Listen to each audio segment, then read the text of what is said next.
Hey there, fellow book lovers. Picture this. You're sitting at a dinner party and someone leans in and says, "Did you know a single book can make you laugh, cry, and reevaluate your life choices all at once?" You scoff, but deep down, you're intrigued. Well, grab a seat and a snack because today, I'm about to take you on a whirlwind journey where religion clashes, immigrants hustle, and characters defy societal norms, all while giving us a fresh slice of Nigerian and global life. Our story begins in Nigeria, a land rich in culture, chaos, and contradictions. Imagine you're in Kano, northern Nigeria. It's tense, a clash between Igbo Christians and Hausa Muslims erupts. But amidst the turmoil, two women, one Igbo and one Hausa, set aside their differences and band together to survive. It's heartwarming, like watching your two favorite aunts team up to win at Family Feud.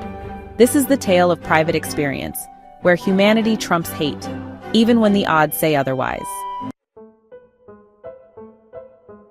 And then, we meet James Nwoyi, a retired professor who's seen Nigeria through its most harrowing times.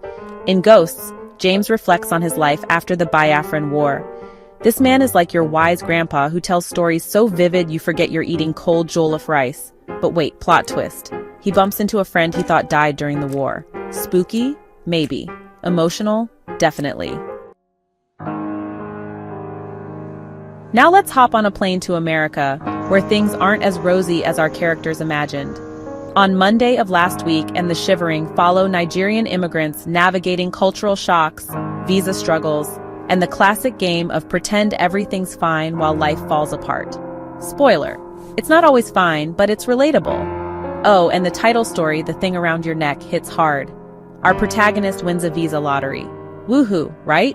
Wrong. She lands in America only to face exploitation, loneliness, and heartbreak. Talk about the American dream, am I right? But wait, there's more drama. In Arrangers of Marriage, we meet Chinaza, newly married to Dave. Apparently, Dave believes you need to become American to succeed. Cue the awkward silence at Thanksgiving when your aunt introduces herself as Karen instead of Ngozi. Chinaza's story is a masterclass in how not to do marriage. Trust me, you'll want to throw the book at Dave, literally. Adichie even dares to touch on taboo topics like homosexuality in The Shivering and Jumping Monkey Hill. It's raw, bold, and oh so needed in African discourse. And the final story, The Headstrong Historian, is a brilliant nod to Chinua Achebe's Things Fall Apart. Our heroine reclaims her heritage, renaming herself Afamafuna and writing history with a vengeance. It's the literary equivalent of saying, "Hold my fufu, I got this."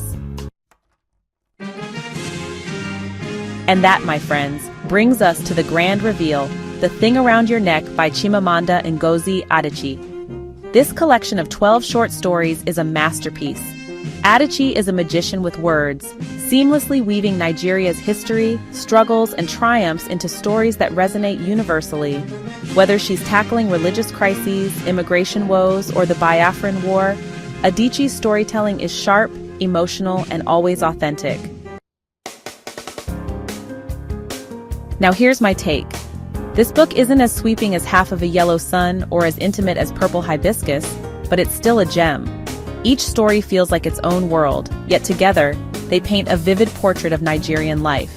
Adichie's characters are flawed, real, and unforgettable. If you're a fan of her work, or just love a good story, this book needs to be on your shelf. So whether you're here for the drama, the humor, or the heart, The Thing Around Your Neck has something for everyone. Go grab a copy and prepare for a roller coaster of emotions. Link in the description. And hey, when you're done, come back and tell me your favorite story in the comments below.